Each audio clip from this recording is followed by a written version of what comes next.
So hey guys, welcome back to my to videos. तो इस video में दोस्तों डिस्कस करने वाले हैं यहाँ पर कुछ इंपॉर्टेंट कंपनीज को और उनसे रिलेटेड कुछ इंपॉर्टेंट अपडेट्स हैं जिसकी बात करेंगे इस वीडियो में। तो चलिए दोस्तों वीडियो की शुरुआत करते हैं। सबसे पहली कंपनी की बात करते हैं। पहली कंपनी का नाम है डिक्सन टेक्नोलॉजीज लिमिटेड। बट इसको डिस्कस करने से पहले दोस्तों, अगर आपने अभी तक चैनल को सब्सक्राइब नहीं किया है तो चैनल को सब्सक्राइब करके बेल आइकन को प्रेस कर लो और टेलीग्राम चैनल को भी ज्वाइन कर लो, जिसका लिंक आपको डिस्क्रिप्शन में देखने को मिल जाएगा। और एक डिस्क्लेमर भी है, जो भी कंपनी से रिलेटेड न्यूज़ एंड अपडेट्स हम लोग कवर करेंगे वो सारी न्यूज़ एंड अपडेट्स सिर्फ और सिर्फ एजुकेशन पर्पस के लिए है, सीखने के लिए है। तो इसको किसी भी तरह का इन्वेस्टमेंट एडवाइस मत समझना, आप खुद से रिसर्च और एनालिसिस भी कर सकते हैं। तो चलिए दोस्तों वीडियो की शुरुआत करते हैं। सबसे पहले बात करते हैं डिक्सन टेक्नोलॉजीज से रिलेटेड कुछ इंपॉर्टेंट न्यूज़ एंड अपडेट्स के बारे में। सो दोस्तों, अगर हम डिक्सन टेक्नोलॉजीज की बात करें तो पिछले कुछ टाइम में डिक्सन टेक्नोलॉजी लगातार आपको वीक परफॉर्म करती हुई दिखी है। इनफैक्ट आज के दिन भी देखोगे तो ये कंपनी काफ़ी फोकस में थी अपने परफॉर्मेंस की वजह से, जो कि वंस अगेन आपको वीक ही देखने को मिला था। अब इस वीक परफॉर्मेंस के पीछे का बैक टू बैक रीज़न क्या है उसको हम लोग इस वीडियो में डिटेल में समझेंगे, तो वीडियो के साथ जुड़े रहना। बट उन सारी चीज़ों को डिस्कस करने से पहले अभी रिसेंटली डिक्सन टेक्नोलॉजी की तरफ से कुछ गाइडेंस रिपोर्ट हुआ था। कंपनी के सीएफओ ने वो सारी चीज़ें बताई थी, चीफ फाइनेंसिंग ऑफिसर। और यहाँ पर था क्या गाइडेंस में, तो गाइडेंस में दोस्तों ये था कि डिक्सन टेक्नोलॉजी पूरी तरह से कॉन्फिडेंट है 7 से लेकर 8,000 करोड़ तक का रेवेन्यू जनरेट करने का इन 2026 फाइनेंशियल ईयर। बट नोट करो कि 7 से 8,000 करोड़ का रेवेन्यू ये जो मेंशन की है ये टोटल रेवेन्यू नहीं है, एक्सपोर्ट से आने वाला रेवेन्यू है। यानी कि इंडिया के बाहर से जो कंपनी को रेवेन्यू मिलता है उससे कंपनी 7 से 8,000 करोड़ के आसपास का टारगेट लगाकर चल रही है इन 2026 फाइनेंशियल ईयर।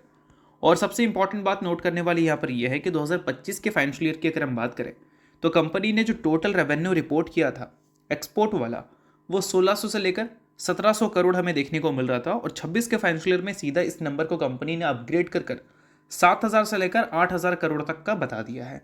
यानी कि इतना कंपनी अचीव करने का प्लान कर रही है, कॉन्फिडेंट है कंपनी इस चीज़ को लेकर। तो गाइडेंस एक तरह से देखा जाए तो कंपनी का काफ़ी हमें सही दिख रहा है।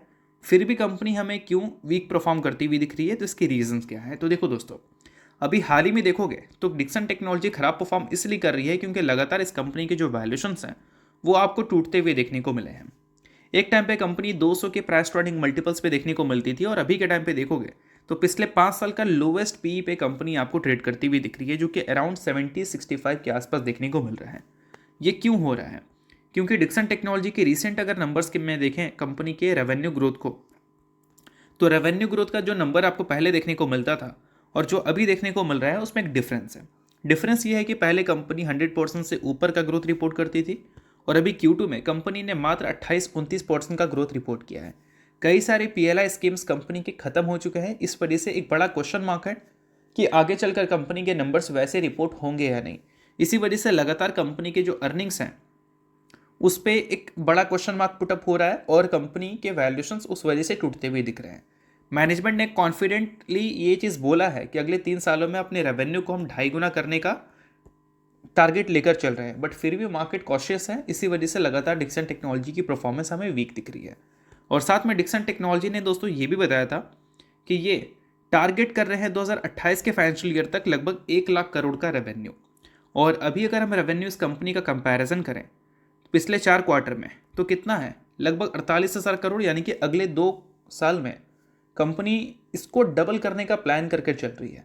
बट फिर भी मार्केट इतनी कॉशियस है, इस वजह से डिक्सन टेक्नोलॉजी की परफॉर्मेंस आपको लगातार वीक दिख रही है, क्योंकि वैल्यूशंस लगातार टूटता हुआ दिखा है।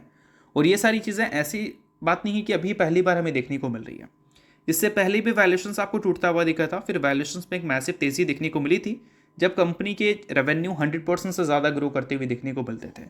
और वंस अगेन वापस से कंपनी के जो वैल्यूशंस है वो आपको टूटते हुए दिख रहे हैं। तो ये सारी चीज़ें आपको ज़रूर एनालिसिस करनी है, क्योंकि काफ़ी इंपॉर्टेंट है। बाकी चीज़ें सिर्फ एजुकेशन पर्पज़ के लिए, इस चीज़ को भी ध्यान में रखना। सो अब दोस्तों वीडियो में आगे बढ़ने से पहले बात कर लेते हैं एक सेबी रजिस्टर्ड टेलीग्राम चैनल के बारे में, जिसका नाम है ट्रेडर बाजी।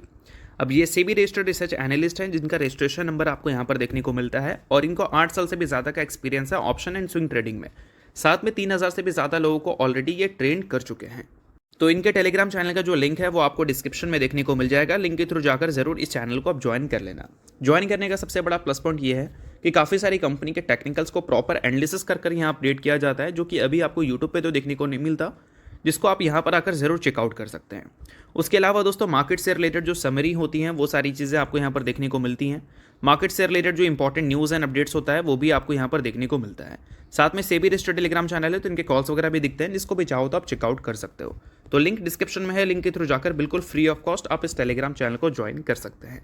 तो चलिए अब बात करते हैं अगली कंपनी के बारे में। सो अगली कंपनी का नाम है दोस्तों इन्फोसिस लिमिटेड। सो दोस्तों आज के दिन की बात करें तो इन्फोसिस काफ़ी ज़बरदस्त फोकस में रहती हुई दिख रही थी, क्योंकि इन्फोसिस हो या बाकी आईटी कंपनी हो, सभी का परफॉर्मेंस आज के दिन हमें अच्छा देखने को मिल रहा था।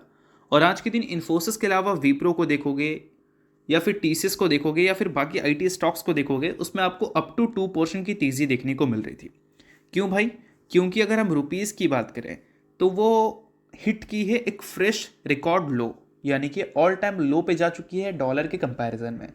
तो इससे इंडियन मार्केट तो काफ़ी ज़्यादा आज के दिन आपको परेशान रहती हुई दिखी है, बट हमारी टेक कंपनी क्यों फ़ायदे में है उसके बारे में हम लोग बात करते हैं। अब देखो दोस्तों, इन्फोसिस के आने वाले रेवेन्यू को देखो। कंपनी के टोटल रेवेन्यू जो है उसका 62% नॉर्थ अमेरिका से आता है, और ये नॉर्थ अमेरिका से जो 62% रेवेन्यू जनरेट कर रही है, ये क्या रुपीज़ के फॉर्म में कर रही है? नहीं भाई, वो डॉलर के फॉर्म में कर रही है।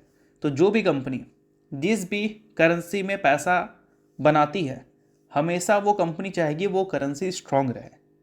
क्यों भाई? क्योंकि वो करेंसी अगर स्ट्रांग रहेगा तो जब भी वो करेंसी से एक्सचेंज वो करवाएंगे तो उसका ज़्यादा वैल्यू मिलेगा। ठीक है। और ये कंपनी इन्फोसिस हो, विप्रो या टीसीएस हो, इनका मैक्सिमम बिजनेस तो अमेरिका से आता है, और अमेरिका में ये डॉलर में कमाते हैं।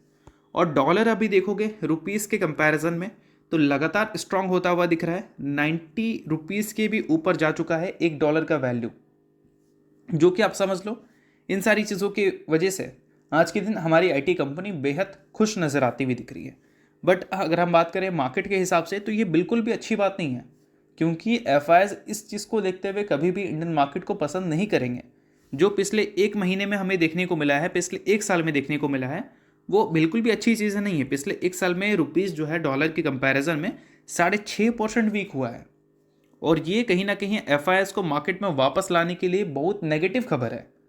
अगर एफआईएस को वापस लाना होगा तो अपनी इकोनॉमी को स्टेबल आप करो, मजबूत करो, ताकि आपकी रुपीज़ डिप्रिशिएट ना हो, या तो स्टेबल रहे या फिर अपग्रेड हो। और डिप्रिशिएट होता है तो उस केस में फॉरेन इन्वेस्टर्स की जो इन्वेस्टमेंट्स हैं उसमें भी डिक्लाइन होता है। एक रुपीज़ भी अगर श्रिंक होता है डॉलर और रुपीज़ के इंडेक्स में, तो उस केस में परसेंटेज में अगर नंबर देखोगे तो 2 से 3% हिट कर जाता है एफआईएस के इन्वेस्टमेंट का।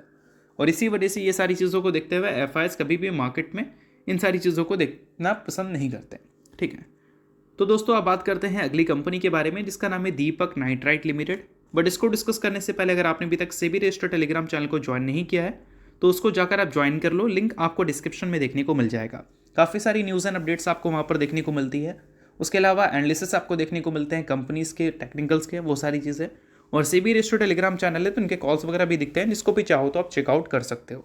तो लिंक आपको डिस्क्रिप्शन में दिख जाएगा, लिंक के थ्रू जाकर बिल्कुल फ्री ऑफ कॉस्ट आप इस टेलीग्राम चैनल को ज्वाइन कर लेना। अब दोस्तों अगर हम दीपक नाइट्राइट की बात करें तो अभी हाल ही में दीपक नाइट्राइट के कुछ कैपेक्स प्लान हमें देखने को मिले थे, जो कि अभी हमें अंडरवे देखने को मिल रहे हैं। 2025 के फाइनेंशियल ईयर में कंपनी ने बताया था कि 2000 करोड़ का कैपेक्स प्लान हम रखे हैं फॉर एक्सपेंशन प्रोजेक्ट। ठीक है। और कंपनी ने साथ में ये भी बताया था कि हम अपनी एक सब्सिडरी है दीपक केमटेक लिमिटेड, उसमें 3500 करोड़ का इन्वेस्टमेंट कर रहे हैं to building new manufacturing facilities, जहाँ पर कंपनी फेनॉल, एसीटोन और उसके अलावा जो चीज़ें हैं वो यहाँ पर मेंशन किया गया है। ठीक है। इसको बनाने के लिए कंपनी 35 करोड़ रुपए अपनी सब्सिडरी में इन्वेस्ट की थी, ताकि वो एक मैन्युफैक्चरिंग फैसिलिटी सेटअप कर सके।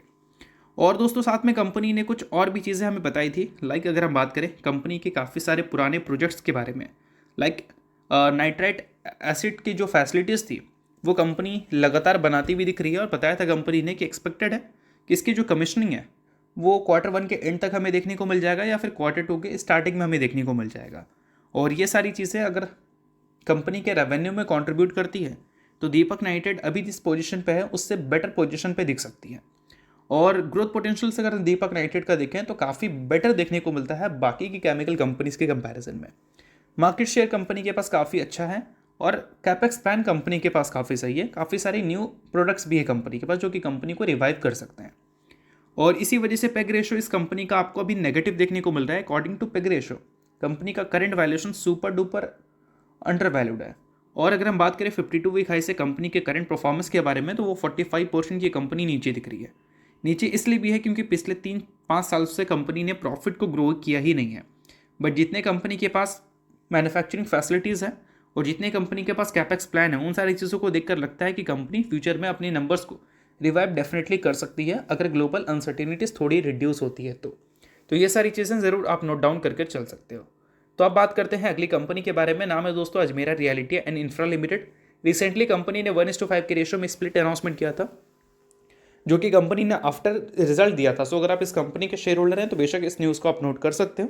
शेयर होल्डर नहीं है वो आप इग्नोर कर सकते हो, न्यूज़ थी इस वजह से मैंने बता दिया। बाकी ये किसी भी तरह का रिकमेंडेशन नहीं है।